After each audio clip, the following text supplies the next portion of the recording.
Praise the Lord. Hallelujah. Hallelujah. Hallelujah. Hallelujah. Hallelujah. Hallelujah. Hallelujah.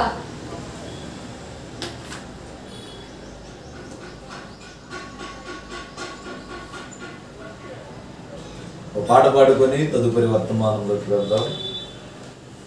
అనుక్షణము నిన్నే కొలుతును పునరుద్ధానుడా, అనుక్షణము నిన్నే కొలుతును పునరుద్ధానుడా, పునరుద్ధానుడా పరిశుద్ధుడా, పునరుద్ధానుడా పరిశుద్ధుడా, అనుక్షణము నిన్నే అనుక్షణము నిన్నే కొలుతును పునరుద్ధానుడా, అనుక్షణము నిన్నే కొలుతును పునరుద్ధానుడా, అధికారులైనా దేవదూతలైనా, అధికారులైనా దేవదూతలైనా, వస్త్రహీనతైనా ఉపద్రవమైనా,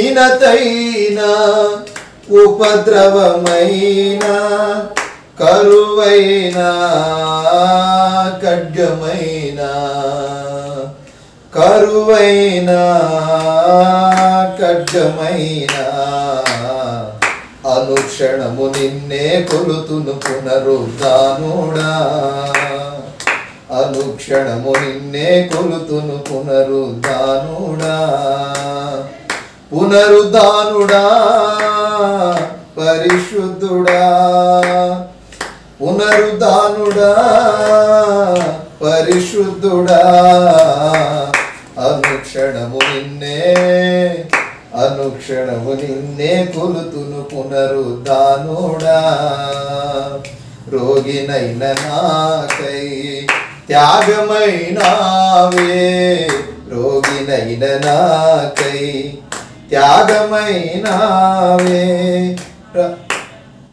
ద్రోషినైన నాకై దాహముగొన్నావే, ద్రోహినైన నాకై దాహముగొన్నావే, ఊహకందదయా నీ ధైర్యము, ఊహకందదయా నీ ధర్మము, అనుక్షణము నిన్నే కొలుతును పునరుద్ధానుడా, అనుక్షణము నిన్నే కొలుతును పునరుద్ధానుడా, పునరుద్ధానుడా పరిశుద్ధుడా, పునరుద్ధానుడా పరిశుద్ధుడా, అనుక్షణము నిన్నే అనుక్షణము నిన్నే కొలుతును పునరుద్ధానుడా, శ్రమలైనా హింసలైనా, శ్రమలైనా హింసలైనా, రాబోవునైనా ఉన్నవుమైనా, మరణమైనా జీవమైనా, మరణమైనా జీవమైనా, అనుక్షణము నిన్నే అనుక్షణము నిన్నే కొలుతును పునరుద్ధానుడా, అనుక్షణము నిన్నే కొలుతును పునరుద్ధానుడా, అనుక్షణము నిన్నే అనుక్షణము నిన్నే కొలుతును పునరుద్ధానుడా,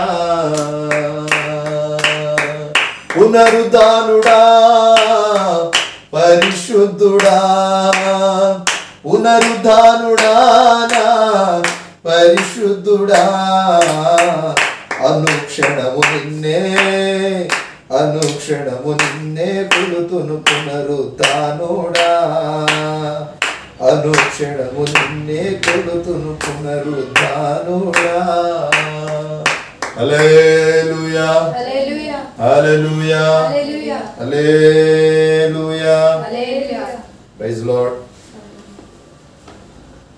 క్రీస్తునందు ప్రియులైన దేవుని సంగమా, యేసుక్రీస్తు పరిశుద్ధ నామమున మీ అందరికీ హృదయపూర్వకమైన వందనాలు తెలియజేస్తున్నాను. బాగున్నారా? దేవుని దయలో ఆయన కృపలో వర్ధిల్లుతున్నారా? ప్రభునందు ప్రియ దేవుని సంగమా, ఈ దినము ఈ స్వస్థత ప్రార్థన కూడికను బట్టి ప్రభును ఎంతగానో స్తుతిస్తున్నాను. ప్రార్థన కూడికకు కూడి చేరి వచ్చిన మీరందరూ ధన్యులు.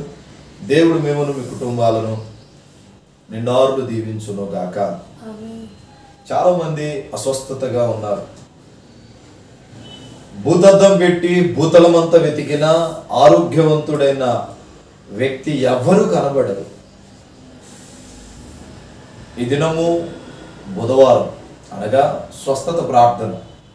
రోగినైన వారి కొరకు విజ్ఞాపన చేయబడుతుంది. వారి జీవితాల్లో దేవుడు మేలు చేయలాగున, దురాత్మ చేత పట్టి పీడింపబడుతున్న వారి బ్రతుకుల్లో దేవుడు కార్యము చేయలాగున ఏర్పాటు చేయబడిన కార్యక్రమమే ఈ స్వస్థత ప్రార్థన విమోచన కూడిక. పిల్లరా, మనం పాట పాడుకున్నాం కదా, రోగినైన నాకై త్యాగమైనవే. రోగి కొరకు దేవుడు త్యాగమయ్యాడు. ద్రోహినైన నాకై దాహముగన్నావే. ఊహకందదయా నీ ధర్మము, ఊహకందదయా నీ ధర్మము. అనుక్షణము నిన్నే కొలుతును పునరుద్ధానుడా, అనుక్షణము నిన్నే కొలుతును పునరుద్ధానుడా. ఎవరిని కొలవాలి? అనుక్షణం ఆయన్నే కొలవాలి. ఆయన పునరుద్ధానుడు, పరిశుద్ధుడు. పిల్లరా, ఈ దినము మీ అందరికీ తేటపరచుటకు దేవుడు కొన్ని మాటలు మాట్లాడాలని తెలియజేశారు. ఈ స్వస్థత ప్రార్థన కూడికలో అనేక మంది అనేక రకాలైన వ్యాధులతో, అనారోగ్యపు సమస్యలతో, గర్భఫలం లేదని, ఆస్తి పోగొట్టుకున్నామని, అప్పుల్లో ఉన్నామని, దురాత్మ చేత పట్టి పీడింపబడుతున్నామని చాలామంది ఈ ప్రార్థనకు వస్తూ ఉంటారు. మీలో చాలామంది బలహీనులై ఉన్నారు. వాక్యము సెలవిస్తుంది, గాయమును కట్టువాడను నేనే, గాయమును మాన్పువాడను నేనే. నీవు ఏ బలహీనతలో ఉన్నా, నీవు ఏ సమస్యల్లో చిక్కబడి శోధింపబడి ఉన్నా, నా ప్రభు అంటాడు కదా, నీ గాయాలన్నీ కడుగువాడు నేనే, నిన్ను స్వస్థపరచు యెహోవానగు నేను నీ గాయములను మార్పుతానంట. కొద్ది మాటలు, ఒక అర్ధగంట దేవుని వాక్యాన్ని ధ్యానం చేద్దాం. విస్తారంగా సుదీర్ఘంగా ఈ దినము చెప్పుటకు నేను ఇష్టపడట్లేదు, కానీ ఈరోజు శుద్ధీకరణ గొలుసు ప్రార్థన ఉంటుంది, నిరంతర ప్రార్థన. ఎవరైతే బలహీనులై ఉన్నారో వారి కొరకు గొలుసు ప్రార్థన ఉంటుంది. కనుక ఒక అర్ధగంట దేవుని వాక్యాన్ని మనం ధ్యానం చేద్దాం. మత్తయి శుభవర్తమానం 8వ అధ్యాయం 1వ వాక్యం. మత్తయి చాప్టర్ 8:1. మత్తయి సువార్త, మత్తయి సువార్త 8వ అధ్యాయం 1వ వాక్యం. Matthew, mark. ఆయన ఆ కొండ మీద నుండి దిగి వచ్చి ఉండగా బహుజన సమూహము ఆయనను వెంబడించెను. ఇదిగో కుష్ఠరోగి వచ్చి ఆయనకు మ్రొక్కి, ప్రభువా నీకిష్టమైతే నన్ను శుద్ధుణ్ణి చేయమని ఆయనను బ్రతిమలాడుకున్నాడు. ఈరోజు చాలా మంది ప్రార్థన చేస్తారు, నీకిష్టమైతే నన్ను బాగు చేయి, నీకిష్టమైతే నన్ను శుద్ధిపరచు. చాలాసార్లు దేవుడు మనలను మన జీవితాలలో అనారోగ్యమును కలుగ చేస్తూ ఉంటాడు. ఎందుకంటే దేవునికి సమీపముగా వెళ్ళాలని, నువ్వు ఏదైనా మేలు పొందాలని, నీకిష్టమైతే నన్ను శుద్ధుణ్ణి చేయి. ఈ భయంకరమైన కుష్టి వ్యాధి చేత నన్ను విడిపించమంటాడు. గమనించారా పిల్లరా? కుష్టి వచ్చిన వాడు ఆ ఊర్లో ఉండడు. కుష్టి వచ్చిన వాడిని ఏం చేస్తారంటే, కుష్టి రోగం అనేది ఎయిడ్స్ కంటే భయంకరమైనది. అది వ్యాప్తి చెందిద్ది. ఒకరిలో నుంచి మరొకరిలోకి ఆ వ్యాధి వ్యాప్తి చెందుతూ ఉంటుంది, విస్తరిస్తూ ఉంటుంది. కుష్టి వచ్చింది, కుష్టి రోగం వచ్చింది అంటే ఆ వ్యక్తిని ఊరి వెలుపల, ఊరి బయట తరిమేస్తారు, బహిష్కరణ చేస్తారు. అయితే ఈ కుష్టి రోగం కలిగిన వాడు ఊర్లో ఉండడు. వాళ్ళ గాలి తాకినా, వాళ్ళ గాలి వచ్చి నీకు తగిలినా కుష్టి రోగం కలుగుతుంది అని పెద్దలు చెప్తారు. అంటే మహా భయంకరమైన వ్యాధిది. కలరా కంటే భయంకరమైన వ్యాధి అని బైబిల్ సెలవిస్తుంది. కరోనా కంటే భయంకరమైన వ్యాధి. వాళ్ళ శ్వాస తగిలిన కుష్టి రోగం. వాళ్ళని ఎవరు బుట్టలు, వాళ్ళకి అన్నం అందియాలన్నా అంత దూరంలోకి వెళ్ళి అందిస్తారు, లేకపోతే ఇట్లా విసిరేస్తారు ప్లేట్. అంత భయంకరమైన వ్యాధి. యేసు ప్రభు కొండ దిగి వస్తూ ఉండగా ఒక కుష్టి వ్యాధి కలిగిన వాడు ప్రభు దగ్గరికి వచ్చి చెప్తున్నాడు, దావీదు కుమారుడా, ప్రభువా నీకిష్టమైతే నన్ను ఈ కుష్టి వ్యాధి నుండి శుద్ధుని చేయి. ప్రభు అంటాడు, నాకు ఇష్టమే. చాలా మంది అతని దగ్గరకు వెళ్ళటానికి ఆలోచించారు, సందేహపడ్డారు. కానీ ప్రభువు కుష్టి రోగులను వెళ్ళి కౌగిలించుకున్న సందర్భాలు ఉన్నాయి బైబిల్ గ్రంథంలో. ఆయన మనిషి యొక్క స్వభావాలను, మనిషి యొక్క అనారోగ్యాన్ని చూడడు, కానీ మనిషి యొక్క హృదయ వాంఛలను ఎరుగుతాడు. మనుషులు పై రూపాన్ని చూస్తారు, నా దేవుడు హృదయ అంతరంగాన్ని చూస్తాడు. అంతరంగంలో పరిశుద్ధత ఉన్నదా, బయట అపరిశుద్ధతగా కనబడుతున్నాడా అని కానీ అర్థమైతే వెను వెంటనే దేవుడు అతన్ని స్వస్థపరుస్తాడు. ఈరోజు చాలా మంది బయటేమో అందంగా ఉంటారు, లోపల స్వభావాలన్నీ పెంటతో పోల్చబడి ఉంటాయి, కుష్టి రోగముతో పోల్చబడి ఉంటాయి. వారే నిజమైన కుష్టి రోగులు. బయటేమో అందంగా ఉంటారు, బయటేమో నవ్వుతూ హికహికలాడుతూ పకపకలాడుతూ కనబడతారు, మంచి వస్త్రాలు కట్టుకుంటారు, కానీ లోపల అంతర్గత స్వభావము చెడిపోయి ఉంటుంది. వాక్యం సెలవిస్తుంది. ప్రియులారా, ఈరోజు ఏ కుష్టి వ్యాధి నీకు సంభవించింది? ఆశీర్వాదానికి దూరం చేస్తుంది, దేవుని సన్నిధి నుండి నిన్ను దూరం చేసేది ఏ వ్యాధి?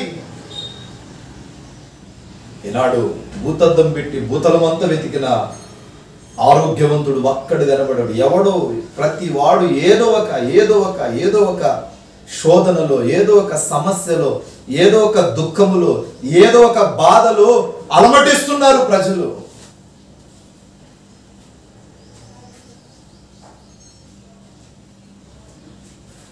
మహారోదనకరమైన జీవితాన్ని చేస్తున్నారు.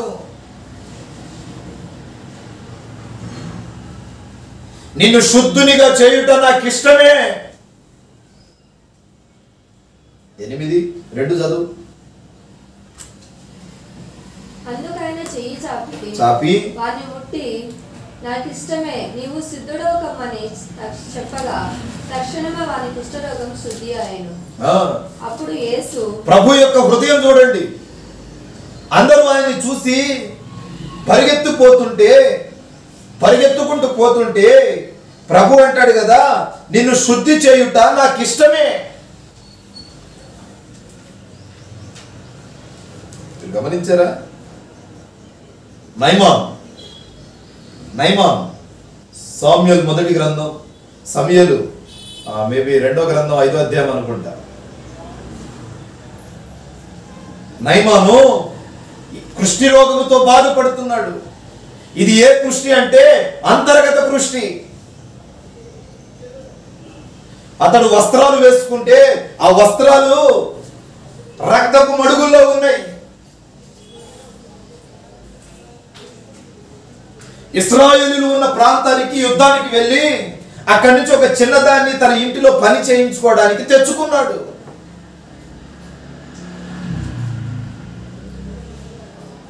రెండు మూడు రోజులు ఆ పసిపిల్ల ఆ చిన్నది గదిలో పడేస్తే ఏడుస్తుంది. ఆ తర్వాత ధైర్యం చేసుకుంది, ఎప్పటికైనా నేను ఏడా ఉండాల్సిన దాన్నే కదా. ప్రియులారా, అసలు విషయం ఏంటో తెలుసా? 3వ రోజు నుంచి ఆ నయమాను యొక్క భార్య వచ్చి ఆ చిన్నదాన్ని పిలిచి ఇదిగో పని చేయిపోవని చెప్తే ఇక ఈమె వారికి పని చేసి పెట్టుటలో పని ప్రారంభించింది. ఒకానొక రోజు ఆ యజమానురాలు దగ్గరికి వెళ్ళి అంటుంది, అమ్మా నీతో ఒక మాట చెప్పాలని ఉంది. మాట లేదు, తూట లేదు, పో అన్నది. మరలా వచ్చింది మరుసటి రోజు, అమ్మా నీకు ఒక మాట చెప్పాలని ఉంది. మాట లేదు, ఏం లేదు, పో అన్నది. మళ్ళీ అడుగుతుంది, అమ్మా రాత్రులు మీ గదిలో నుండి లైట్ వెలుగుతుంది, భయంకరమైన శబ్దాలు వస్తున్నాయి, ఏంటి?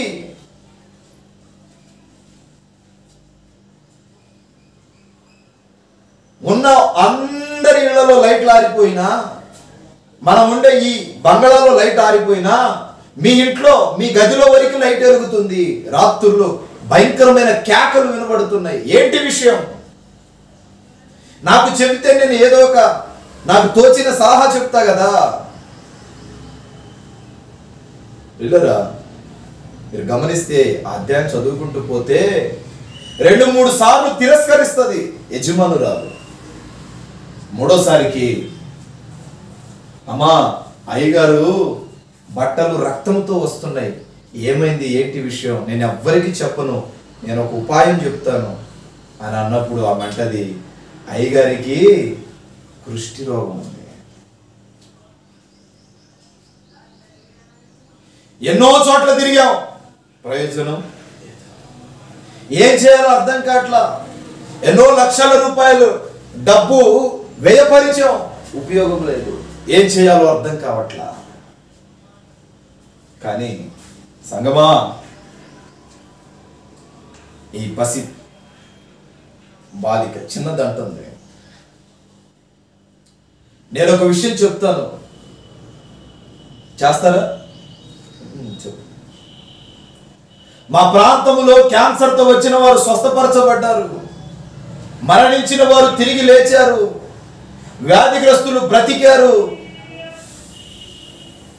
దురాత్మ శక్తుల చేత పీడింపబడుతున్న వారు మేలు పొందుకొని విడిపింపబడి వెళ్ళారు. ఇది చాలా చిన్న విషయం మాకు. మా ప్రాంతంలో భక్తి గల దైవజనుడు ఉన్నాడు, అతని దగ్గరికి అయ్యగారిని పంపిద్దాం, వెంటనే స్వస్థపరచబడతారు. అంతేనంటావా? అంతేనమ్మా. ఆయన భక్తి కలిగిన దైవజనుడు, ఎందరో ఆయన దగ్గర స్వస్థపరచబడ్డారు. దైవ సేవకుడు, ఆయన ప్రార్థన చేసే స్వస్థత కలుగుతుంది. నేను పంపించానని ఒక చీటి మీద రాసి నయమానుకి ఇచ్చి ఎలీషా దగ్గరికి పంపించారండి.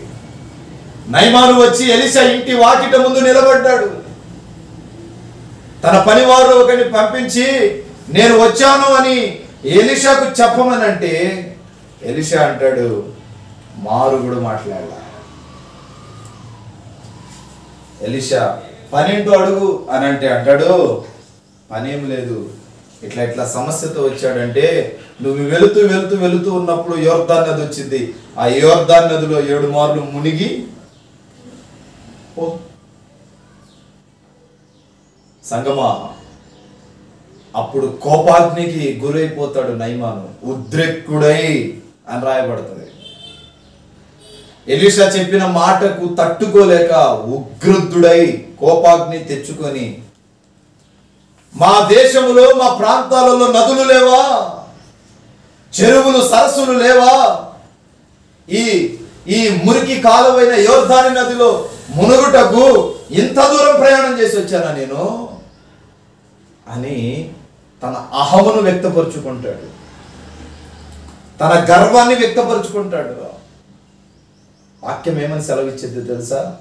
తిరిగి ఎలీషా వెళుతూ ఉన్నప్పుడు ఆ రథమును తోలే రథసారథి అంటాడు, నాయనా ఎలీషా ఏదైనా మంచి పని చెప్పుకుంటే చేసేవాడివి కదా. ఆయన ఏం చెప్పాడు? 7 మార్లు మునగమన్నాడు. ఇప్పుడు ఇక్కడ ఉన్నది మనం ఇద్దరమే కదా, చెప్తే నువ్వైనా చెప్పాలి, నేనైనా చెప్పాలి.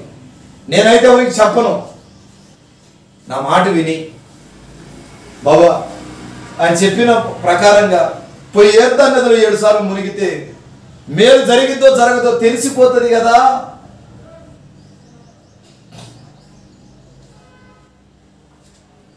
మొదటిసారి మునిగాడు, రే మునిగాను, ఏమైనా మార్పు వచ్చిందా?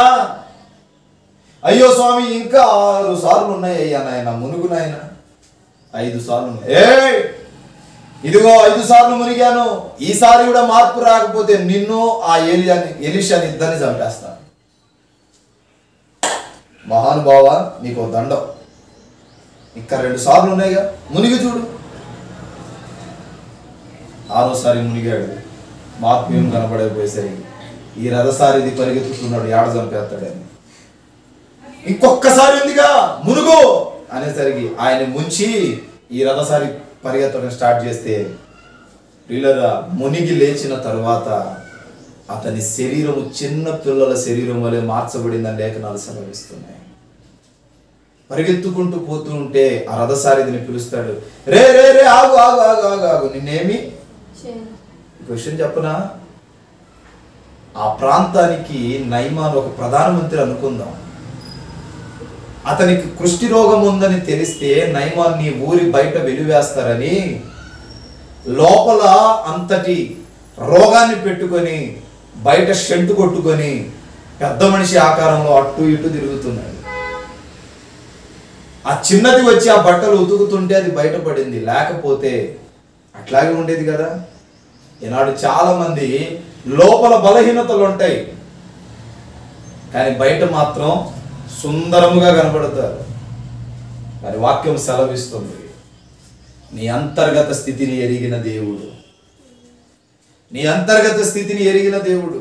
కొన్నిసార్లు కొందరు వచ్చి ప్రార్థన చేయించుకున్నప్పుడు యాజకులుగా మేము కొన్ని మాటలు చెబుతాం, అమ్మా అయ్యా అరే మీలో ఇది ఉంది ప్రార్థన చేసుకుని, వాడు అప్పుడు ఏమంటారు, మాలో అసలు ఏం లేదు మాస్టర్ గారు, మేము బాగానే ఉన్నాం.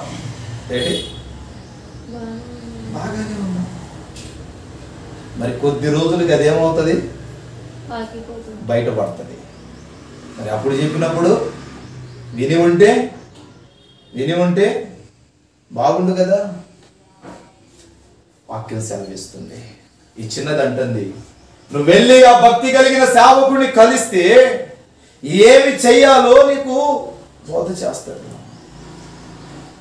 పిల్లరా, నయమాను అనాలోచనతో వెళ్ళాడు, ఆ చిన్నది చెప్పిన మాట పట్టుకొని వెళ్ళాడు, స్వస్థత పరచబడి వచ్చాడు.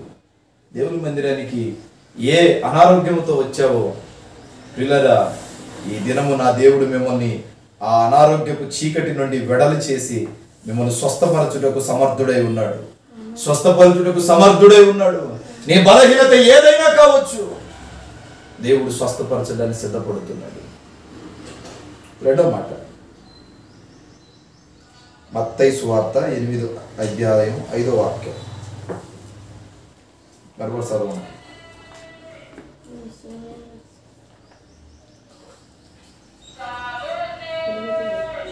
8:5 అదే అధ్యాయం. ఆయన కపెర్నహూములో ప్రవేశించినప్పుడు ఒక శతాధిపతి వచ్చి, ప్రభువా నా దాసుడు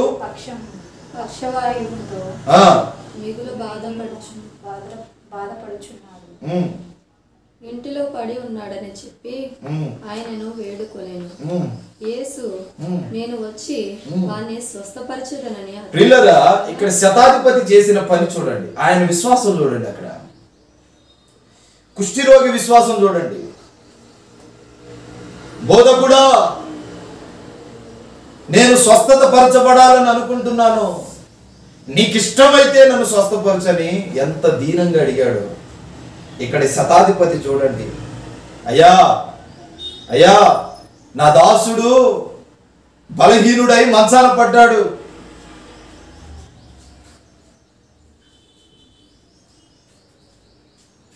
ఆయన్ని కొంచెం బాగు చేయనంటే ప్రభు అంటాడు, ఇప్పుడు చదవండి ఏమన్నాడు, నేను వచ్చి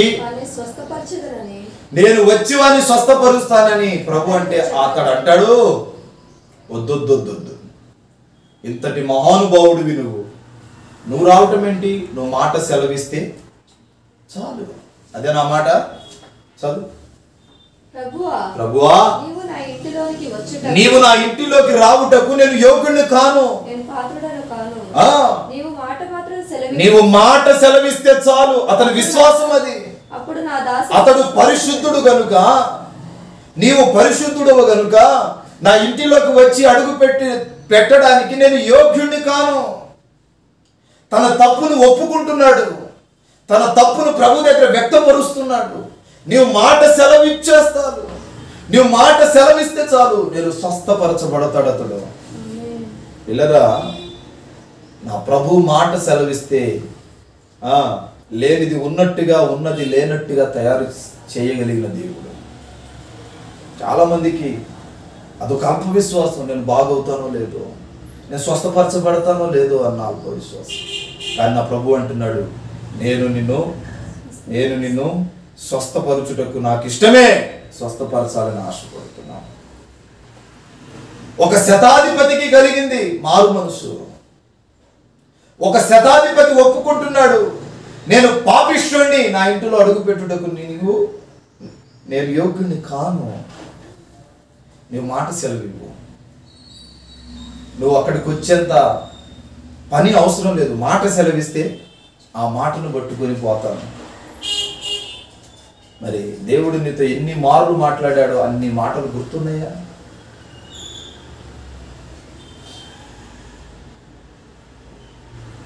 ఆ రోమా శతాధిపతికి ఉన్న విశ్వాసం చూడండి. ఆ శతాధిపతికి ఉన్న అతి సమర్పణ చూడండి. నా ఇంట నీవు అడుగు పెట్టుటకు నేను సమర్థుడను, యోగ్యుడను కానంటాడు. నేను ఆ పరిస్థితి ఏంటి బిడ్డ? పాపపు వలయములో ప్రయాణము చేస్తున్నాము, పరిశుద్ధతను పాడు చేసుకుంటున్న వారు లేకపోలేదు. సమర్పణలోకి రావాలి, ఒక నిండు సమర్పణ జీవితం కలిగి జీవించాలి, బ్రతుకులు స్థిరమయము అవ్వాలి. మూడో మాట, మత్తయి సువార్త అదే అధ్యాయం 14వ వాక్యములో పేతురు అత్త కటిక జ్వరముతో ఉంటది. కటిక జ్వరముతో విలపిస్తూ ఉంటే ఆమె కొరకు ప్రార్థన చేసినప్పుడు ఆమె స్వస్థత పొందుతుంది.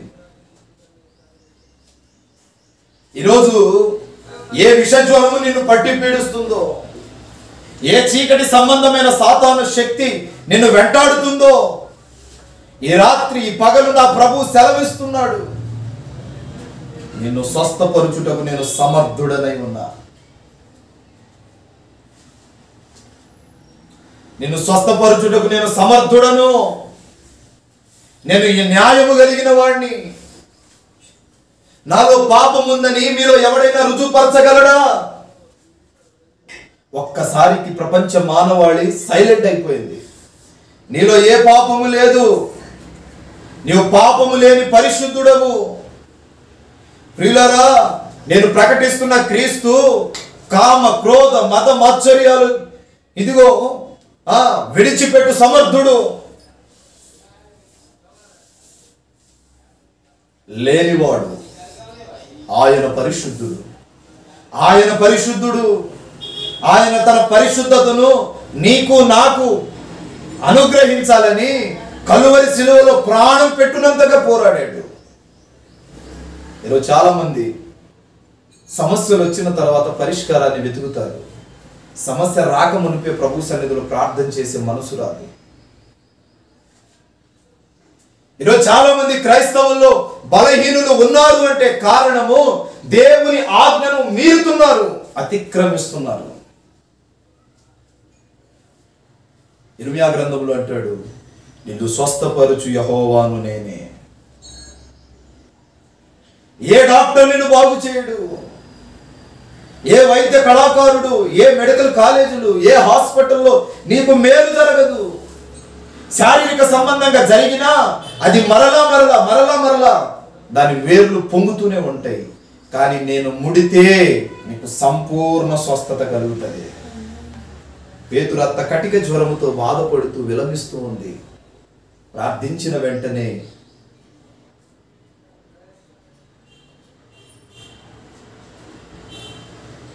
అద్భుతం జరిగింది.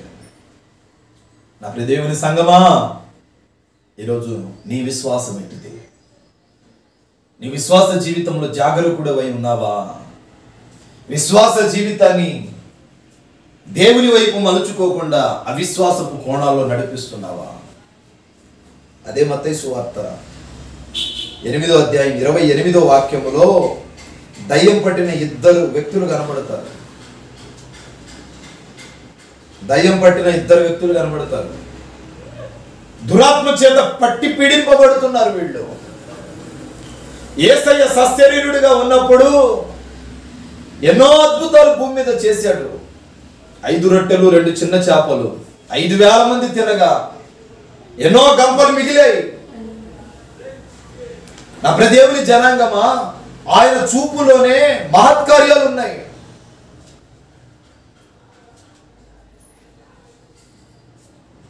ఆ దయ్యం పట్టిన ఆ ఇద్దరు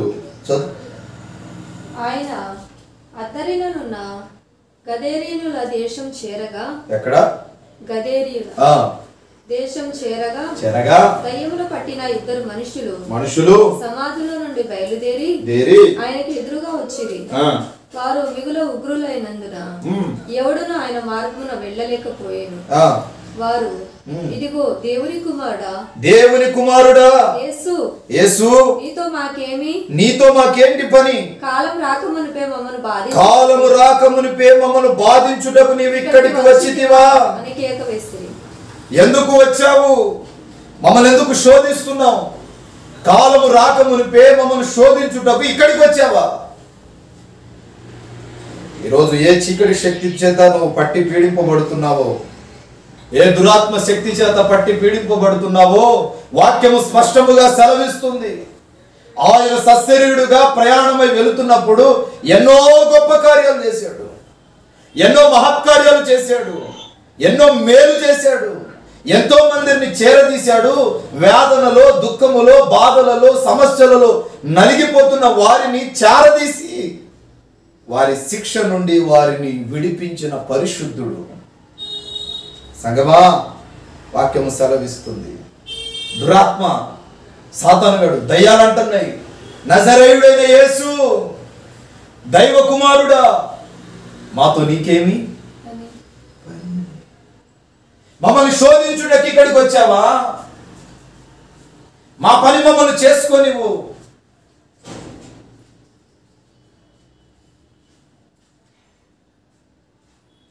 అప్పుడే మమ్మల్ని తరిమి కొట్టడానికి వచ్చావా?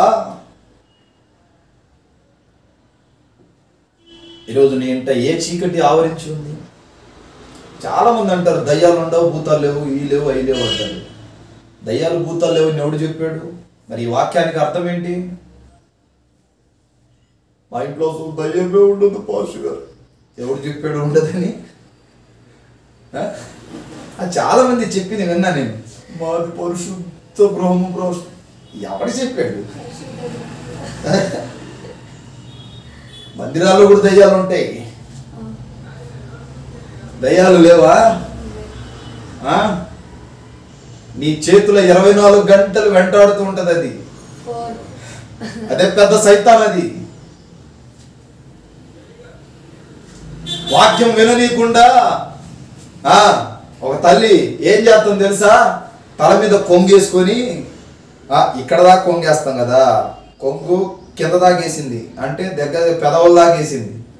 వేసి సూత్రం సూత్రం సూత్రం అంటుంది.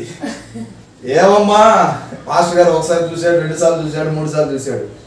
4వసారికి మధ్యలోకి పోయి తట్టి లేపాడు. ఏం చేస్తున్నావమ్మా, ఏంటి, ఏం వాక్యం చెప్పా అంటే సూత్రం సూత్రం సూత్రం సూత్రం అంది. ఏం చెప్పానమ్మా, ఏం లేదు పాస్టర్ గారు, మీకోసం మీరు వాక్యం బాగా చెప్పాలని, మీ గురించి ఎవరు ప్రార్థన చేయట్లేదు కదా, అందుకు మీరు బాగా వాక్యం చెప్పాలని నేను మీకోసం బాగా ప్రార్థన చేస్తున్నాను. ఆ ముసుగు కొంచెం పైకి తీస్తే కళ్ళు ఇంతలా ఉబ్బిని అంటే అంతసేపు నిద్రపోయిందని అర్థం. ఇంటికాడ ఏం తినేసి వచ్చావమ్మంటే పెరుగన్నం తినేసి వచ్చినా. నిద్ర రాదా ఇంకా? సాతానుడు ఎప్పుడు మభ్య పెట్టాలా అని చూస్తూ ఉంటాడు. ముసుగు దయ్యాలు ఎక్కువైపోయినాయి నాడు. ప్రార్థనకి ముసుగేస్తాం, పరలోకాన్ని చూడం, ఇంకే చూస్తాం. ఒక యవనస్తుడు వచ్చి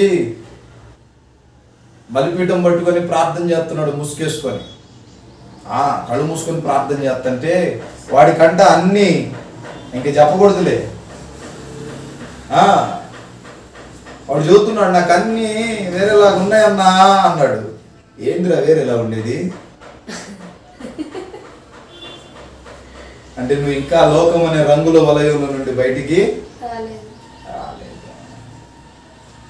శోధింపబడిన తర్వాత ఏ పాత్ర అయినా సువర్ణంగా మారుతుంది. శిల్పకారుని చేతికి ఒక రాయిని ఇచ్చినప్పుడు అతడు చక్కగా శిల్పాన్ని తయారు చేస్తాడు. ఆ రాయి మాన్యత కలిగినదై ఉండాలి, నాణ్యమైనదై ఉండాలి, విలువైనదై ఉండాలి, దాంట్లో కొంచెం సరుకు ఉండాలి. నీలో కూడా సరుకు ఉండాలి. సరుకు లేకుండా భక్తి చేస్తున్నావు హల్లెలూయా అని చప్పట్లు కొడితే సరిపోదు.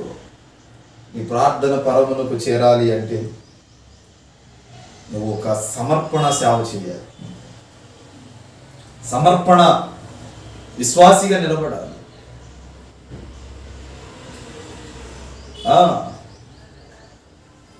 ఐతుకు తెలుసా? ఐతుకు తెలుసా? ఐతుక్ తెలుసా? తెలీదా? ఐతుక్ పౌలు అర్ధరాత్రి సంపూర్ణ రాత్రి హోల్ నైట్ రోజు ప్రార్థన కూడికలో వాక్యం ప్రసంగిస్తూ ఉంటే 2 మేడ గదిలో కిటికీలో కూర్చున్నాడు. కిటికీలో కూర్చొని గురక పెడుతున్నాడు మహానుభావుడు. పౌలు విచ్చలవిడిగా తెల్లవారంత వరకు వాక్యం బోధిస్తూనే ఉన్నాడు. ఆ పై అంతస్తు నుంచి కింద పడ్డాడు.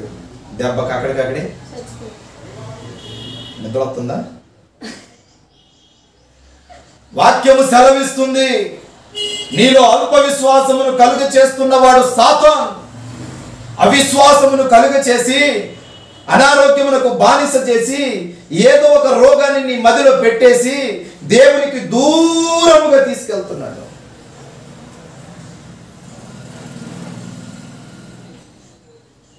నీ ఇంట ఉన్న వ్యాధులకి మెడికల్ షాపే ఇంట్లో పెట్టుకోవాల్సి వచ్చింది కొన్నిసార్లు. అంత భయంకరమైన వ్యాధి కలుగుతుందంటే అది కేవలం నిన్ను బట్టి కాదు, సాతానుగాడు ఆ విధముగా విలయ తాండవం ఆడుతున్నాడు. ఒక్కడికంటే సాధ్యం లే, ఇంట్లో వాళ్ళందరికీ వస్తే నీ రోగం ఏదైనా కావచ్చు, ప్రభు దగ్గరికి వచ్చి నన్ను స్వస్థపరచయ్యా అని నువ్వు 2 చుక్కలు కన్నీళ్లు బొట్టు కాలిస్తే ఆయన కరిగిపోతాడు. అంత ప్రేమామయుడు నేను ప్రకటిస్తున్నా ప్రభు, అంత ప్రేమామయుడు. నా మాటలు ముగించడానికి వస్తున్నాను. వాక్యం సెలవిస్తుంది, సంగమా, 1 ఆయన కొండ దిగి వస్తూ ఉండగా కుష్ఠరోగి బాగయ్యాడు. 2వది మాట సెలవిస్తే చాలు బాగుపడతాడని రోమా శతాధిపతి తన దాసుని గురించి చెప్పినప్పుడు అతడు స్వస్థపరచబడ్డాడు. పేతురు అత్త కటిక జ్వరముతో ఉన్నప్పుడు బాగు చేయబడింది. దయ్యము పట్టిన ఇద్దరు వ్యక్తుల దగ్గరికి, ఆ ఇంటి ముందు ప్రభు వాళ్ళ దగ్గరికి వెళ్ళి నిలబడినప్పుడు దయ్యాలు కేకలు వేస్తున్నాయి, నజరేయుడైన క్రీస్తు మాతో నీకేమి అంటే, పని ఉంటేనే వస్తాడా, పని లేకపోతే రాడా? జాగ్రత్త. 5వ మాట మత్తయి సువార్త 9వ అధ్యాయం 27వ వాక్యం. ఆ మనుషులు ఆశ్చర్యపడి ఈయన ఎట్టివాడో ఈయనకు గాలియు సముద్రమును లోబడుచున్నవి. యేసయ్యను చూసి ఏమనుకున్నారంటే వాళ్ళు మాంత్రికుడు అనుకున్నారు.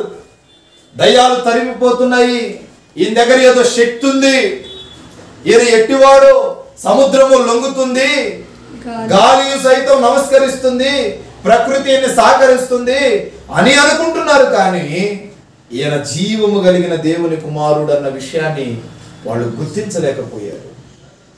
ప్రియులారా, పక్షవాతము కలిగిన రోగి ఆయన దగ్గరికి వస్తాడు. వచ్చినప్పుడు స్వస్థతను కోరుకుంటాడు, అతడు స్వస్థపరచబడతాడు. చదువు 9:27. ఆ మనుషులు ఆశ్చర్యపడి ఈయన ఎట్టివాడో ఈయనకు గాలియు సముద్రమును లోబడుచున్నవని చెప్పుకొనిరి. 9వ అధ్యాయం 27వ వాక్యం. మత్తయి నువ్వు ఏం చేసినావమ్మా? 9వ అధ్యాయం 27వ వాక్యం. మాథ్యూ నేను మత్తయి సువార్త 9వ అధ్యాయం 27వ వాక్యం. సమస్తమును నా తండ్రి చేత నాకు అప్పగింపబడి ఉన్నది. తండ్రి కాక ఎవడును కుమారుని ఎరుగడు. బైబిల్ చదవటాలు కూడా రావట్లేదంటే ఏ విశ్వాసం నీకు అన్నావని నన్ను తిడతారు జనం. యేసు అక్కడ నుండి వెలుచుండగా ఇద్దరు గ్రుడ్డివారు ఆయన వెంట వచ్చి, దావీదు కుమారుడా మమ్మను కరుణించమని కేకలు వేసిరి. ఆయన ఇంట ప్రవేశించిన తరువాత ఆ గ్రుడ్డివారు ఆయన యొద్దకు వచ్చి, యేసు నేను ఇది చేయగలనని మీరు నమ్ముచున్నారా? యేసు ఆ గ్రుడ్డివారు ఆయన యొద్దకు వచ్చిరి. యేసు నేను ఇది చేయగలనని మీరు నమ్ముచున్నారా అని వారిని అడగగా, వారు నమ్ముచున్నాము ప్రభువా అని ఆయనతో చెప్పిరి. అప్పుడు ఆయన వారి కన్నులను ముట్టి, మీ నమ్మిక చొప్పున మీకు కలుగునుగాక అని చెప్పినంతలో వారి కన్నులు తెరవబడెను. అప్పుడు యేసు ఇది ఎవరికి తెలియకుండా చూచుకొనుడని వారికి ఖండితముగా ఆజ్ఞాపించెను. అయినను వారు వెళ్ళి ఆ దేశమంతటా ఆయన కీర్తిని ప్రచురపరచెను. కదా, ఎవరుతుడు? గ్రుడ్డివాడు. 32 నుంచి చదువుకుంటూ పోతే 32-33లో యేసు ఆయన శిష్యులను వెళ్ళుచుండగా కొందరు దయ్యము పట్టిన ఒక మూగవాణ్ణి ఆయన యొద్దకు తీసుకొని వచ్చింది. దయ్యమును వెళ్ళగొట్టబడిన తరువాత ఆ మూగవాడు మాట్లాడగా జన సమూహములు ఆశ్చర్యపడురి. ఒక మూగవాడిని ప్రభువు దగ్గరికి తీసుకొచ్చాడు. ఆ మూగవానికి ఏం పట్టింది? ఇప్పుడు ఇతను మాట్లాడట్లేదంటే ఏంటి ప్రాబ్లం? దయ్యం పట్టింది. మాట రాకుండా ఉండటం కాదు, మోగ దయ్యం పట్టి మాట్లాడకుండా చేసింది. ఈరోజు నీ శరీరంలో ఏ బలహీనత ఉంటే ఆ బలహీనతను కలగచేసే దురాత్మ నీలో ఉందని అర్థం. ఆ దయ్యము వెడలిపోయిన తర్వాత అతడు మాట్లాడుతూ ఉంటే అక్కడ ఉన్న వాళ్ళు అందరూ ఆశ్చర్యపడ్డారట. ఈరోజు నీవు స్వస్థపరచబడితే దానికి మించిన సంతోషం మరొకటిది లేదు. మత్తయి సువార్త 12వ అధ్యాయం 22వ వాక్యం. అప్పుడు దయ్యము పట్టిన గ్రుడ్డివాడును మోగవాడనైన ఒకడు ఆయన యొద్దకు తేబడెను. ఆయన వానిని స్వస్థపరిచినందున ఆ మూగవాడు మాటలాడు శక్తియు చూపును గలవాడనై ఉన్నాడు. ఏం చేశాడు? మూగవాడు మాట్లాడాడు, గ్రుడ్డివాడు చూశాడు.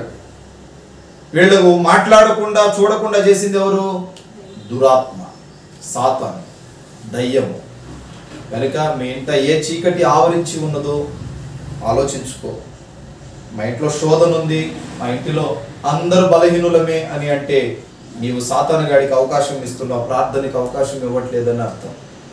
కుష్ఠరోగి బాగుపడ్డాడు, నయమాను బాగుపడ్డాడు. రోమా శతాధిపతి తన దాసుని కొరకు ప్రభు దగ్గర ఆజ్ఞాపించినప్పుడు స్వస్థపరచబడ్డాడు. పేతురు అత్త బాగుపడింది. దయ్యములు పట్టిన 2 స్త్రీలు స్వస్థపరచబడ్డారు. దయ్యము పట్టిన ఒక మూగవాడు స్వస్థపరచబడ్డాడు. పక్షవాతం కలిగిన ఒక వ్యక్తి స్వస్థపరచబడ్డాడు. దయ్యము పట్టి మాటలాడకుండా చూడలేని ఆ అంధుడు సైతం చూడగలిగాడు. ఇన్ని మేలులు బైబిల్ గ్రంథములో నేను ప్రకటిస్తున్న క్రీస్తు ద్వారా తప్ప మరి ఏ చారిత్రాత్మక గ్రంథాలలో మనం చూడనెరగం. నేను ప్రకటిస్తున్న క్రీస్తు స్వస్థపరచువాడు, బాగు చేయు దేవుడు. నరాలు ఉన్న నరుడు నిన్ను బాగు చేయలేడు, స్వస్థపరచలేడు. కానీ నేను ఆరాధించే ప్రభువు నీ స్థితి ఎద్దకు వచ్చి, నీ ఏ స్థితి అయినా కావచ్చు, నీ దగ్గరకు వచ్చి నీ మొరను విని నిన్ను హెచ్చించేవాడు.